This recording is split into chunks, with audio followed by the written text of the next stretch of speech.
Nah, guys, kembali lagi di channel Apresitorus, di mana channel ini akan memberikan diri kamu suatu informasi baik dari pekerjaan, asmara, keuangan, serta kehidupan diri kamu secara general.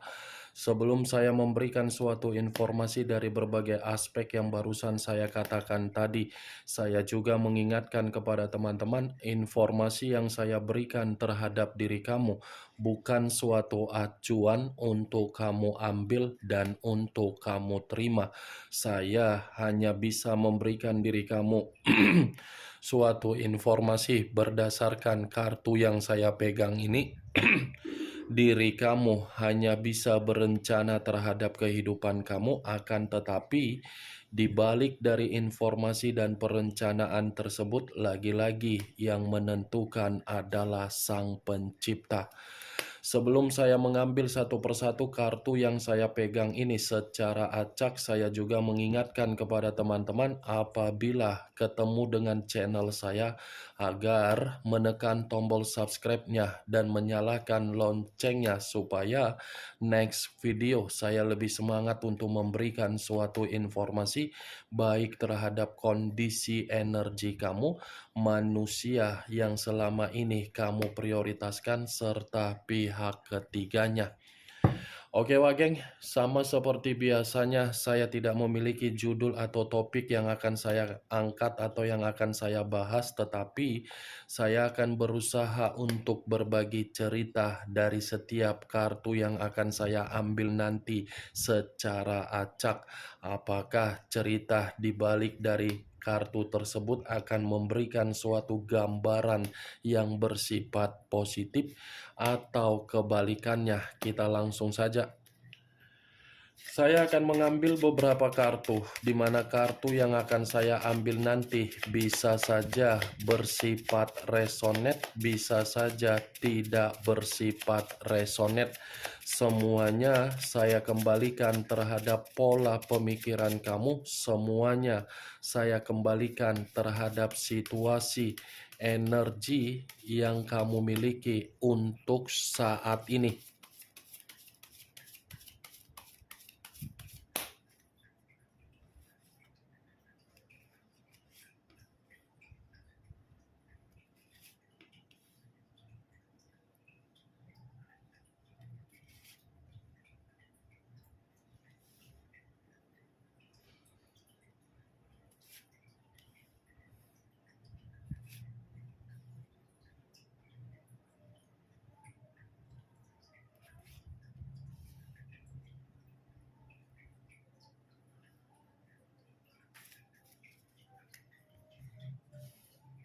Nah guys, di depan saya ini sudah ada beberapa kartu yang sudah saya ambil secara acak satu persatu dari tumpukan kartu yang saya pegang tadi.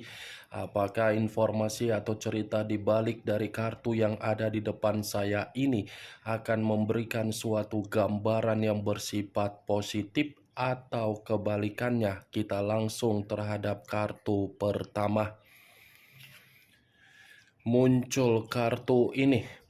Sekali lagi saya mengatakan muncul kartu yang saya pegang ini, di mana kemunculan kartu yang saya pegang ini seperti memberikan suatu isyarat atau berbicara terhadap kondisi satu energi, yang dimana kondisi energi tersebut untuk saat ini saya melihat dan saya merasakan sepertinya ada satu bentuk pergerakan, tetapi bentuk pergerakan ini diawali dari perjalanan komitmen, tetapi perjalanan komitmen tersebut bukan saya kategorikan sebagai hasil untuk menikmati suatu bentuk kehangatan ataupun suatu bentuk kebahagiaan, melainkan perjalanan komitmen itu saya kategorikan sebagai kondisi yang benar-benar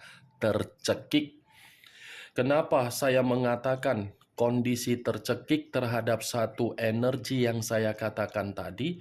Karena memang kemungkinan besar satu energi tersebut hanya bisa menerima berbagai ketegangan, tetapi ketegangan tersebut bukan bukan berasal dari kesalahan yang dituangkan di dalam komitmen, tetapi berdasarkan dari karakter orang yang selama ini dipahami, dimengerti, tetapi sama sekali tidak memahami dan mengerti arti dari suatu bentuk komitmen. Kalau kartu yang saya pegang ini saya arahkan terhadap posisi energi yang dimiliki oleh pihak lain atau orang lain, serta mengesampingkan satu energi yang saya katakan tadi, kemungkinan besar kartu yang saya pegang ini masih berbicara secara karakter atau watak, yang dimana karakter yang dimiliki oleh pihak lain seperti karakter yang tidak memiliki tujuan tetapi mengharuskan seseorang yang sudah menginvestasikan secara perasaan yang begitu tulus agar bisa memprioritaskan walaupun sudah melakukan kesalahan dari pihak lain. Pihak lain memberikan kesalahan, tetapi kesalahan tersebut seakan-akan harus bisa dimaafkan atau ditoleransikan. Apa yang barusan saya katakan tadi bisa saja mengarah terhadap posisi energi kamu, dan apa yang barusan saya katakan tadi bisa saja mengarah terhadap manusia yang selama ini kamu prioritaskan tetapi pergi meninggalkan diri kamu. Akan tetapi, sebelum saya memberikan suatu informasi terhadap kemunculan kartu yang saya pegang ini, terlebih dahulu saya akan mengarah terhadap diri kamu sebelum saya mengarah terhadap manusia tersebut. Sebelum saya mengarah terhadap manusia itu, terlebih dahulu saya akan mengarah terhadap diri kamu. Di mana ketika diri saya mengarah terhadap posisi energi kamu, baik secara pemikiran, perasaan, atau kondisi batin kamu, dari ketiga aspek yang barusan saya katakan tadi, kalau seandainya saya menarik dari kata komitmen, sepertinya komitmen kamu itu adalah komitmen yang kamu lakukan atas dasar kecerobohan kamu sendiri. Kecerobohan kamu sendiri bukan berarti saya menyalahkan diri kamu karena memang kamu yang melakukan kesalahan. Tidak. Tetapi kecerobohan yang saya katakan ini, kamu terlalu mempercayai orang yang kamu prioritaskan. Tidak salah untuk memberikan kepercayaan, tetapi kepercayaan yang kamu berikan di atas dari kategori limited edition. Kepercayaan kamu kan dipulangkan dengan kondisi membuat diri kamu kesal sendiri.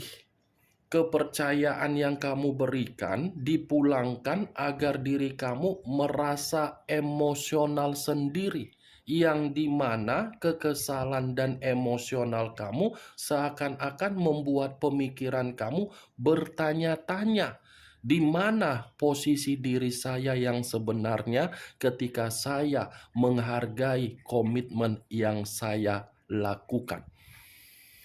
Kamu memahami komitmen kamu, tetapi komitmen yang kamu pahami tidak memahami kamu karena memang komitmen itu berjalan dalam satu bentuk, satu arah. Bukan dua arah, tetapi satu arah yang mengharuskan diri kamu tidak tahu apa yang menjadi penantian kamu, apa yang menjadi harapan kamu, apa yang menjadi imajinasi kamu, apa yang menjadi keinginan kamu, kamu tidak tahu, tetapi yang kamu tahu hanya bisa memberikan pengorbanan, perjuangan, tetapi perjuangan dan pengorbanan tersebut lagi-lagi disalahgunakan dan dianggap sepele. Itu yang saya lihat, Wak Geng. Saya tidak tahu apakah perkataan yang saya katakan tadi itu tersinkron di dalam perjalanan komitmen kamu atau tidak, ya semuanya saya lemparkan terhadap pemikiran kamu saja. Karena yang bisa membenarkan perkataan saya tadi hanyalah diri kamu, yang tidak membenarkan perkataan saya tadi hanyalah diri kamu, karena memang kamu yang lebih memahami dan lebih mengerti bagaimana situasi tersebut. Kalau saya berbicara dari sisi kondisi pekerjaan kamu, saya yakin dan saya percaya posisinya diri kamu ini sedang berusaha untuk membuat kondisi kamu merasa nyaman, padahal kamu tidak nyaman. Karena bisa saja kamu mengetahui secara pergerakan insting kamu, mana rekan yang bisa diajak kerjasama, mana rekan yang tidak bisa diajak bekerja sama.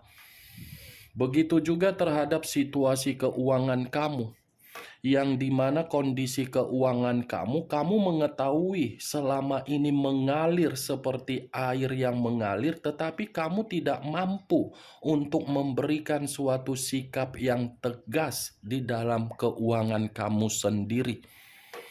Ya, kalau saya kaitkan di dalam perjalanan komitmen kamu, mungkin itu ada pengaruhnya di dalam keuangan kamu, yang hampir setiap hari habis dengan tujuan yang tidak jelas. Apa yang barusan saya katakan itu hanya sekedar pembuka yang ingin saya katakan terhadap diri kamu berdasarkan dari energi kamu, belum acuannya dari kartu yang saya pegang ini. Kalau acuannya dari kartu yang saya pegang ini saya lemparkan kembali di dalam posisi perjalanan komitmen kamu, tetapi saya mengesampingkan hasil dari perjalanan komitmen kamu, saran saya ingin memberikan diri kamu suatu bentuk saran. Tetapi saran yang ingin saya katakan tergantung bagaimana diri kamu untuk menyikapi dan meresponnya. Saran yang ingin saya sampaikan terhadap diri kamu, Wak Geng, coba kamu ini next time jangan lakukan suatu perbuatan yang dimana perbuatan itu bukan berdasarkan dari pergerakan intuisi kamu. Jangan ambil satu tindakan atau keputusan karena kalau keputusan tersebut masih berdasarkan dari tingkat amarah kamu, emosional kamu, kesensitifan kamu. Ikuti pergerakan intuisi kamu. Karena saya menjamin pergerakan intuisi kamu itu yang akan mengarahkan diri kamu untuk mendapatkan sesuatu hal yang selama ini kamu inginkan. Jangan ketika diri kamu tidak mengikuti pergerakan intuisi kamu, kamu sendiri nanti yang rugi. Saya hanya sekedar memberikan saran ya, bukan dalam arti mengharuskan diri kamu mengikuti saran saya tersebut. Semua tergantung bagaimana situasi ke depannya. Dan saya pun ingin memberikan diri kamu saran kembali. Tenangkan dulu kondisi pemikiran kamu. Ya. Karena pemikiran kamu sudah mengetahui bagaimana situasi-situasi yang sudah terjadi, situasi yang sudah kamu terima. Situasi yang terjadi dan situasi yang kamu terima, anggap saja itu adalah sebagai proses untuk mendewasakan diri kamu secara pemikiran agar pemikiran kamu positif. Jangan negatif. Tenangkan dulu pemikiran kamu. Kartu pertama yang saya pegang ini adalah kartu The High of Priestess, di mana kartu ini lebih mendominasi terhadap pergerakan intuisi kamu dan pergerakan spiritual kamu. Kalaupun saya menarik dari kata spiritual, coba diri kamu ini selalu berkomunikasi atau koneksikan spiritual kamu terhadap Sang Pencipta. Karena yang saya lihat, kamu ini seperti seseorang yang sudah pasrah. Pasrah dalam arti apapun yang akan terjadi untuk kedepannya, biarlah Sang Pencipta yang memberikan suatu bentuk jawaban. Biarlah Sang Alam Semesta yang akan bergerak untuk mengubah. Sudah seperti itu yang saya lihat. Tetapi apa yang saya katakan yang membenarkan diri kamu dan tidak membenarkan diri kamu juga.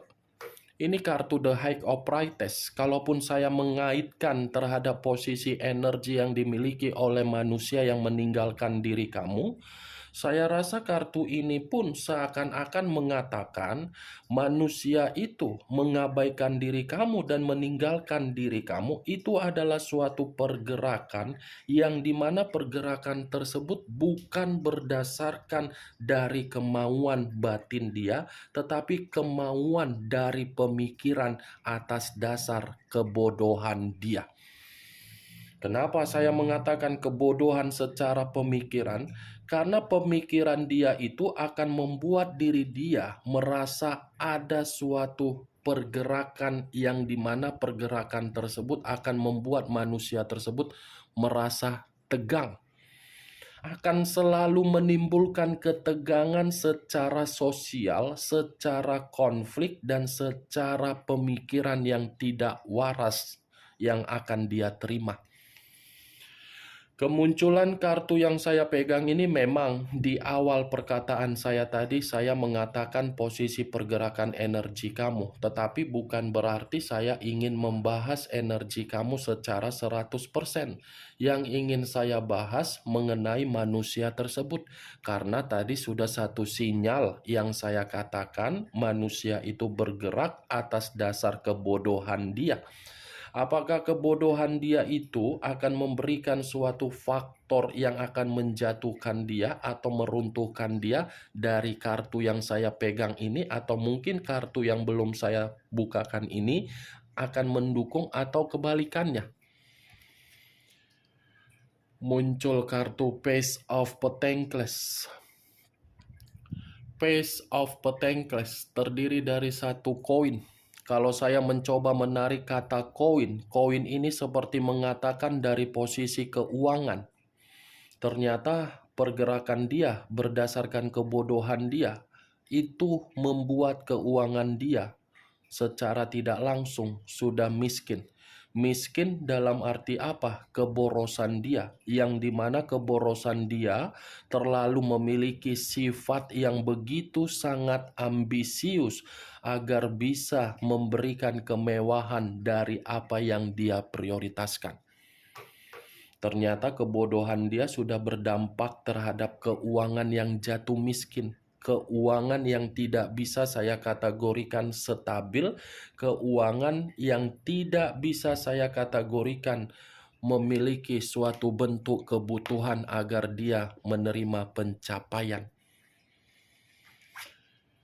Muncul kartu Queen of Cups, raja atau ratu yang memegang satu cawan. Kalau saya mencoba menarik kata cawan, cawan ini lagi-lagi seakan-akan memberikan suatu gambaran yang dimana pergerakan kebodohan dia untuk mengabaikan diri kamu akan membuat diri dia sendiri tercekik, akan membuat diri dia sendiri merasa seperti sengsara. Pergerakan dia untuk mengabaikan diri kamu atas dasar kebodohan akan membuat manusia tersebut memutarbalikkan arah agar arah yang dia putar balikan untuk mengingat diri kamu. Kebodohan yang dia lakukan akan membuat manusia itu merasa menerima situasi yang paranoid. Kebalikannya semua, Pak Keng. Kebalikan yang akan dia terima. Karena secara tidak langsung Queen of Cups ini manusia akan merasa terluka sendiri dari kebodohan dia. Kebodohan dia sendiri akan membuat manusia itu susah untuk mendapatkan penyembuhan.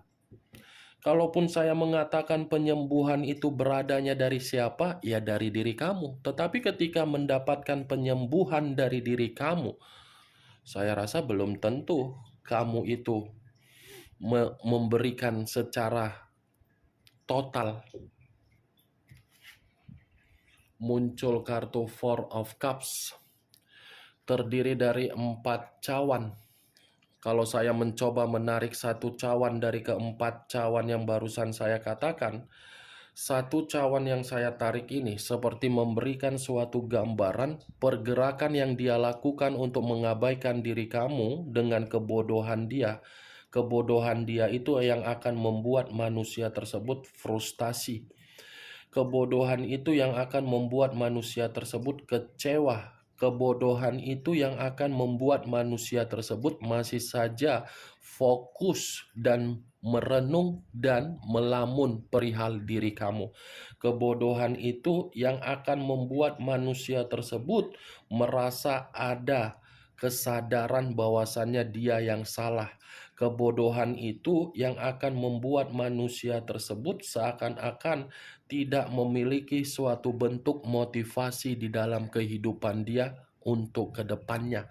Ya ibaratnya Four of Cups ini manusia dari kebodohan dia akan membawa diri dia untuk nostalgia kembali terhadap diri kamu. Muncul kartu Page of Wands, tongkat yang berbicara. Tadi cawan, sekarang tongkat. Kalau saya mencoba menarik kata tongkat, tongkat ini seperti mengatakan kebodohan yang dia lakukan membuat kondisi batin dia ingin peka kembali terhadap diri kamu. Kebodohan yang dia lakukan akan membuat kondisi batin dia ingin mencoba untuk memantau diri kamu dari jarak jauh. Kebodohan yang dia lakukan akan membuat diri dia ini merasa seperti orang yang tidak pernah untuk menikmati kehidupan yang ceria. Kebodohan yang dia lakukan membuat diri dia akan menerima suatu bentuk pemikiran yang tidak pernah bahagia. Kebodohan yang dia lakukan untuk mengabaikan diri kamu akan membuat manusia tersebut seperti merasa ada suatu kehidupan yang tidak menyenangkan. Kebodohan yang dia lakukan ketika mengabaikan diri kamu, kebodohan itu akan membuat manusia tersebut menerima kabar buruk. Ya ibaratnya kartu kelima ini mengatakan manusia itu masih ingin peka kembali terhadap kamu. Tetapi ya tergantung bagaimana diri kamu untuk menentukan keputusan dari kepekaan dia. Bagaimana Wak Geng dari apa yang saya katakan tadi? Apakah bisa masuk secara logika kamu? Ya kalau menurut diri kamu bisa masuk secara logika kamu ya silahkan angkat. Tetapi kalau menurut diri kamu tidak bisa masuk secara logika kamu ya tidak usah kamu angkat. Anggap saja apa yang saya katakan tadi sebagai gibahan yang tidak berfaedah, gibahan yang tidak berkualitas. Setidaknya kamu mengetahui isi dari kelima kartu ini apa dan perihal apa. Muncul kartu Justice. Unsur udara berlambangkan 3 zodiak, Aquarius, Gemini, dan Libra. Kalau saya mencoba untuk mengesampingkan ketiga zodiak yang barusan saya katakan tadi, keluarnya kartu Justice seperti mengatakan kebodohan dia yang dia lakukan untuk mengabaikan diri kamu itu akan membuat manusia tersebut seakan-akan kehidupan dia akan dia pikirkan bahwasannya pemikiran itu seperti menerima yang namanya suatu bentuk keadilan. Kebodohan dia yang dia abaikan untuk meninggalkan diri kamu itu akan membuat kehidupan dia tidak seimbang, tidak stabil, dan membuat manusia tersebut menerima berbagai kondisi tetapi kondisinya tidak sesuai dengan hasil akhir yang dia inginkan sesuai dengan ekspektasi dia. Ya ibaratnya karma. Itu dia Wak Geng. Oke Wak Geng, hanya itu yang bisa saya berikan informasinya terhadap diri kamu dari keenam kartu yang saya pegang ini. Sebelum saya menutup perkataan dan ucapan yang saya katakan tadi, ingat saya tidak memberikan diri kamu suatu bentuk sugesti agar sugesti tersebut bermain di dalam pemikiran kamu. Semua saya kembalikan terhadap pola pemikiran kamu untuk merespon dan menyikapi ucapan saya tadi. Yang positif ambil, yang negatif buang. Sekian dulu informasinya. Salam kartu tarot, salam zodiak.